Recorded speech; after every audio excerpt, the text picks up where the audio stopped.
2 weeks ago, in Atlanta, Georgia, a 34-year-old emergency room nurse named Tasha Carter sat at a mortgage refinance officer's desk on a Tuesday afternoon, watching her credit score on the screen.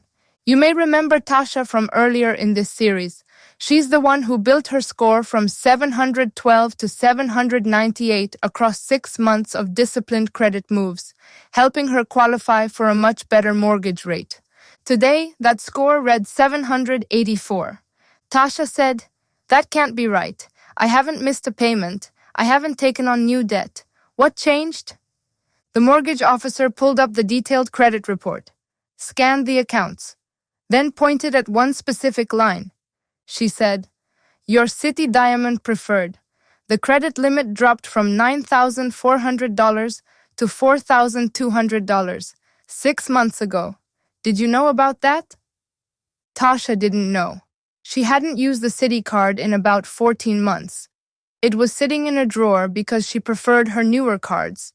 She had never received a clear notification, or if she did, it got lost in the bank email pile she rarely opened. The mortgage officer walked her through the math. The $5,200 cut in available credit pushed her overall utilization ratio from 7% to 14%. The credit scoring model treated that change as a moderate negative. Result, her score dropped 14 points across 4 months, silently, while she was actively shopping for a refinance. The refinance offer she received that afternoon was 0.20 percentage points higher than what she would have qualified for with the 798 score. On her $340,000 mortgage refinance, the difference compounds to approximately $14,800 of additional lifetime interest. A bank she had no current activity with, for reasons she had never been told about, had quietly cost her $14,800 by silently cutting a credit limit on a card she didn't even use. I'm Trish, and I read the policies that nobody bothers to explain.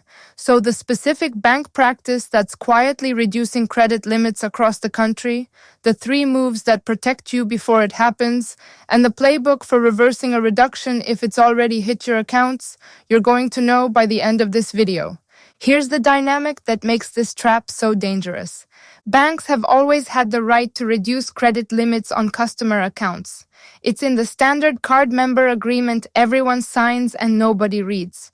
The bank can adjust your limit with notice for almost any reason consistent with their internal risk policies.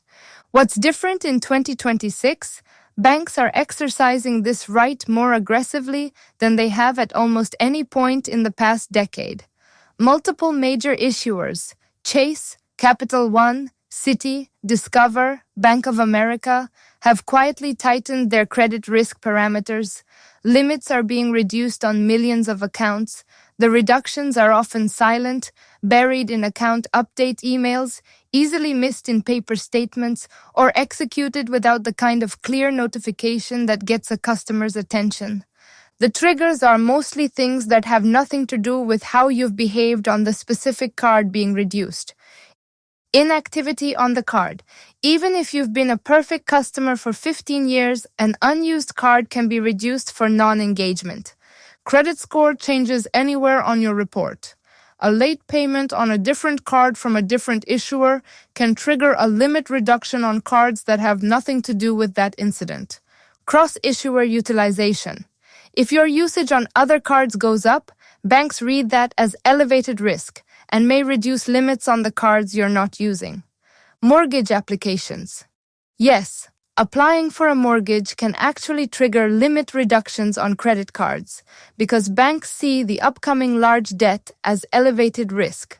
Banks' internal capital reserve adjustments. When banks decide they need to reduce their overall credit exposure for regulatory or financial reasons, they cut limits on customer accounts in batches. This has nothing to do with you specifically.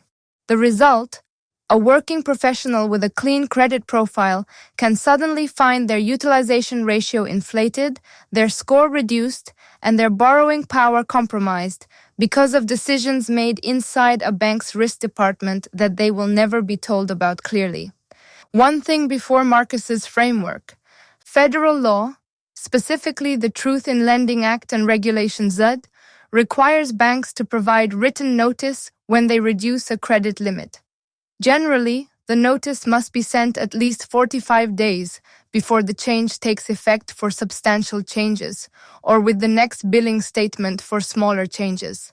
In practice, most consumers either don't receive the notification clearly, don't recognize what they're looking at, or miss it entirely because it arrives buried in routine account communications. The banks technically comply with the legal disclosure requirement. The customers technically miss the disclosure. Both can be true at the same time. The fix is not regulatory. The fix is operational. Building a personal monitoring system that detects credit limit changes within days, regardless of whether the bank's notification gets through to you. That's what the wealthy do. That's what we're going to build for you in this video. The framework is straightforward. Once you have it running, you'll catch reductions in real time. You'll be able to push back while the bank's decision is still recent and reversible, and you'll structurally prevent most reductions from happening in the first place. Here's how Marcus walked Tasha through it. The 3 triggers. What actually causes most reductions? Marcus started by explaining the actual mechanics. He said, there are 8 or 9 specific triggers banks use, but 3 of them account for about 80% of all reductions. If you understand these 3, you understand the whole pattern. Trigger 1. Inactivity, the single most common reason. When a credit card sits with 0 usage for 12 to 18 months, most major issuers run an automatic review on the account. The reasoning: an unused card represents a credit exposure on the bank's balance sheet without generating any revenue. Banks must hold capital reserves against the unused credit limit. From their perspective, an inactive card is a pure cost. The standard remedy: reduce the limit substantially, sometimes by 50 to 80%. This eliminates most of the capital reserve requirement while leaving the account technically open. The limit got cut from $9,400 to $4,200, a 55% reduction. The card itself was still open. The damage was done in the form of utilization ratio inflation across her broader credit profile. The fix is structural, which we'll cover in the prevention section. The recognition pattern: if you have any card you haven't used in 12 plus months, assume it's at high risk for a silent reduction. Don't wait to find out. Act now. Trigger 2. Cross-issuer utilization spikes. This is the trigger most consumers don't realize exists. Banks don't just monitor your usage on their cards. They monitor your usage across all your credit cards through credit bureau reporting. If your utilization on Chase cards goes up to 60%, your Capital One cards that have been sitting at low utilization will see their limits reviewed for potential reduction. The bank's logic: elevated utilization anywhere on your profile signals elevated stress. Stressed consumers are statistically more likely to default. The bank reduces limits on their own products to limit their exposure. Tasha had spent 4 months running her main Chase card at about 45% utilization while she was making large purchases for a home renovation. The Chase card itself was fine, but Citi saw the spike on Tasha's overall profile and used it as a contributing trigger for the inactivity-based review of her unused Citi card.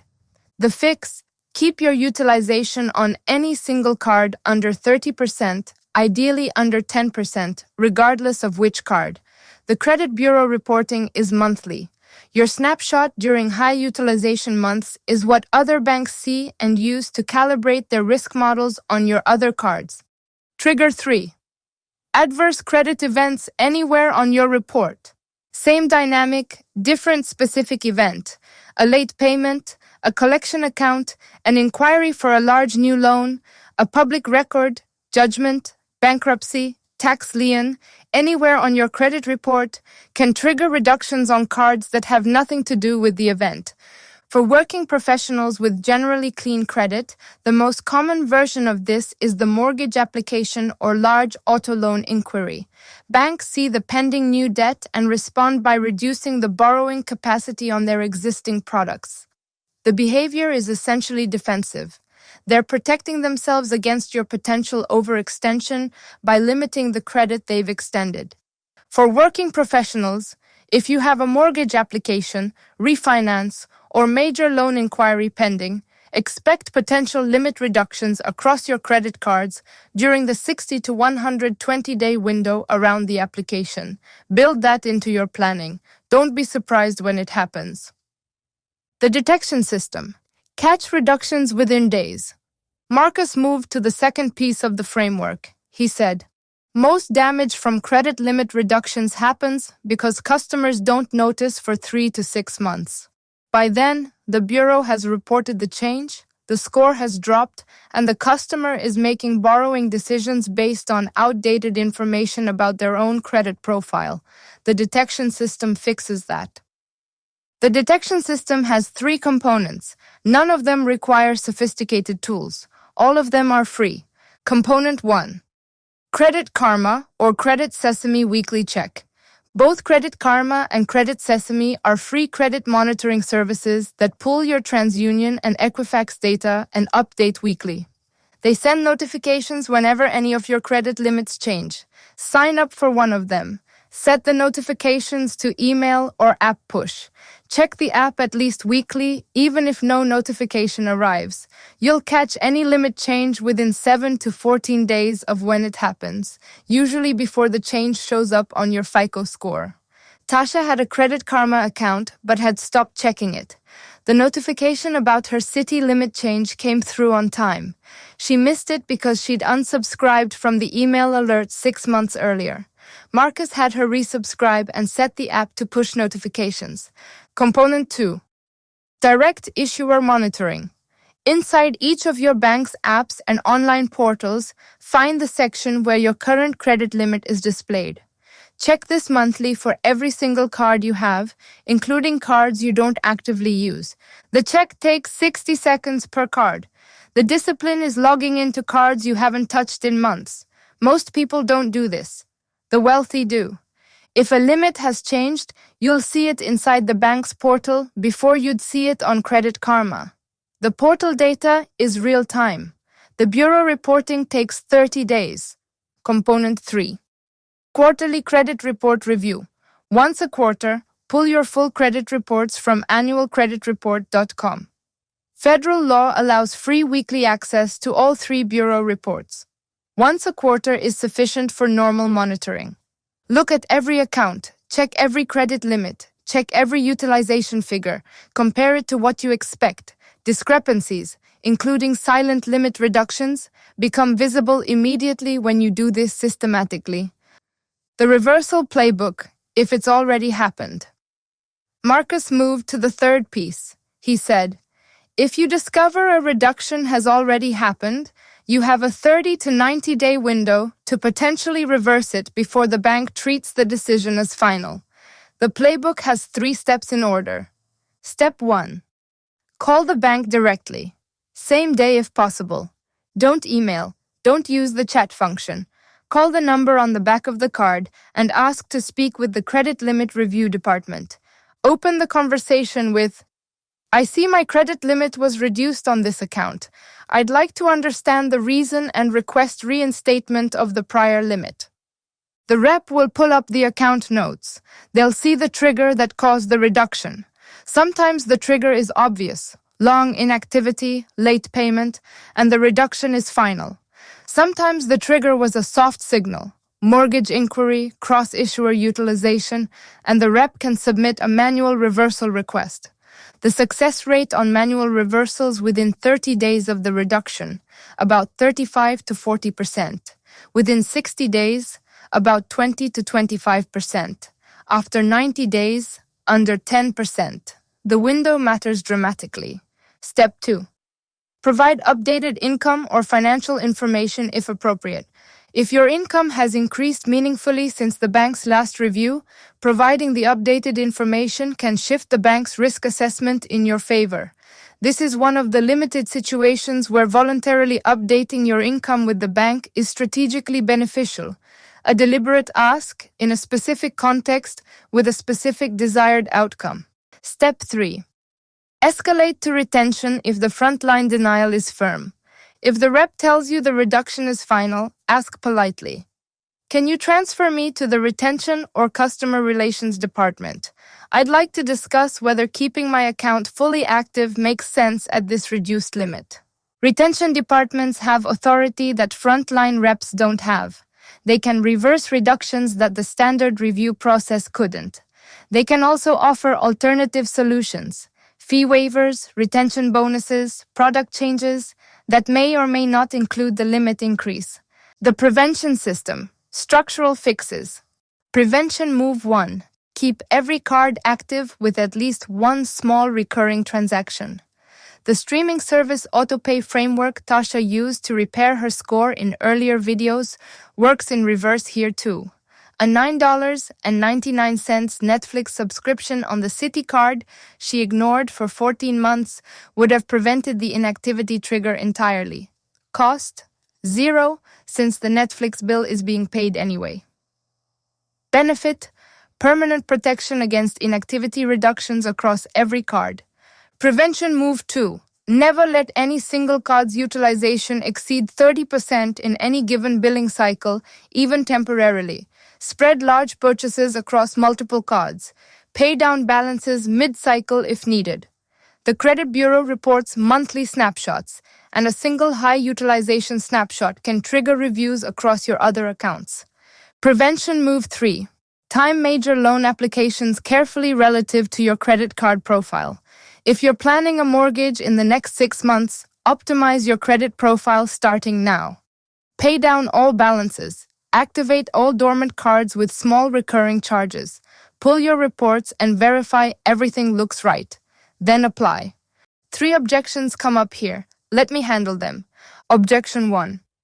I don't have time to monitor 8 different credit cards every month. Real concern. Realistic adjustment. If 8 cards is too many to monitor, the answer isn't necessarily to monitor less aggressively. The answer is to consolidate the cards you have to a manageable number. 3 to 5 cards is usually plenty for any working professional. Each card serving a specific purpose: daily spending, travel, gas, dormant but active, emergency. The cards you decide not to keep, handle them per the framework from earlier in this series. Don't close them if they're old or have high limits. Use the streaming autopay trick. Monitor them quarterly instead of monthly. Different tier of attention for different tier of account. The active monitoring should focus on your 2 to 3 most important cards. The dormant ones get the autopay protection plus quarterly check. The tier matters less than the discipline. Objection 2. The bank will probably reduce me again. Why fight it? Sometimes true, often false. Banks make many of these reduction decisions algorithmically. The algorithm doesn't have full context on your situation. When you escalate to a human, especially a retention rep, the human can override the algorithm based on context. The 35 to 40% reversal rate within 30 days reflects this exact dynamic. The customers who don't fight the reduction are the customers who quietly absorb the cost. The customers who fight every reduction within 30 days recover most of the damage most of the time. The math heavily favors fighting. Objection 3. Won't fighting a reduction make the bank close my account entirely? Almost never. Banks don't typically retaliate against customers who advocate for themselves through proper channels. The rep notes might capture that you escalated, but escalation is a documented, legitimate customer service path. Banks expect a percentage of customers to use it. What can trigger account closure?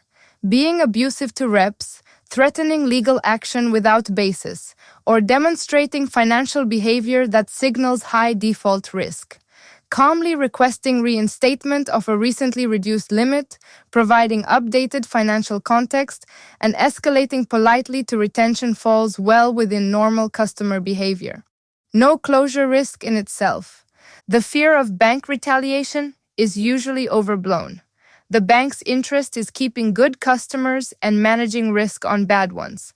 A customer who escalates calmly and presents a reasonable case is a good customer. The retention department exists specifically because banks understand the value of keeping such customers happy. Action steps. 3 steps. This week. Each one strengthens your protection against silent limit reductions. Step 1. Tonight. The current state audit. Pull up every credit card you have. For each one, write down current credit limit, current balance, last transaction date, last time you logged into that bank's portal. If any card has a last transaction date over 12 months ago, flag it as high reduction risk. If any card's current limit is different from what you remember, flag it for follow-up calls this week. If you can't remember a card's limit at all, that card is the highest risk in your portfolio. It hasn't been on your radar. The bank knows that. 20 minutes tonight. Step 2. This week, the detection system setup. Sign up for Credit Karma if you don't already have an account. Free. 10 minutes. Set up email and push notifications for any account changes, credit limits, new accounts, score changes, derogatory marks. Inside each of your existing bank apps, set up balance and account alerts. Most apps allow alerts for credit limit changes specifically. Turn those on. Bookmark annualcreditreport.com. Set a calendar reminder for the first day of each quarter to pull all 3 bureau reports. Free, no credit card required, no impact on your score. The total setup time across all systems is about 45 minutes. The protection runs for the rest of your life. Step 3. This month, the dormant card activation. For every card you flagged in Step 1 as having last transaction over 12 months, set up one small recurring transaction this week. Use a streaming subscription you already pay for. Netflix, Hulu, Spotify, gym membership, music app, anything that hits monthly. Switch the payment method to the dormant card. Set up autopay from your bank account to cover the full balance. The card is now active. The bank sees monthly transactions. The inactivity trigger is permanently disabled. Your card is protected against reduction for as long as the streaming bill keeps hitting it. The protection across all 3 cards, permanent, automatic, costless. 3 steps: the audit, the detection, the activation. If this video helped you, or if you've ever opened your credit card app and discovered a number that didn't look the same as you remembered, do me one favor. Hit the subscribe button. New video on this channel every single day. Each one is a specific move that puts real money back in your pocket. Same way this one just did. And here's what's coming tomorrow that fundamentally changes how you see your own paycheck. If you earn $100,000 a year or anywhere close to that, there's a specific calculation your employer runs that values your contribution to the company at roughly 4 to 6 times what you actually take home. The difference, the $400,000 to $600,000 of value you produce that doesn't reach your bank account, flows somewhere. Most working professionals have never thought about where.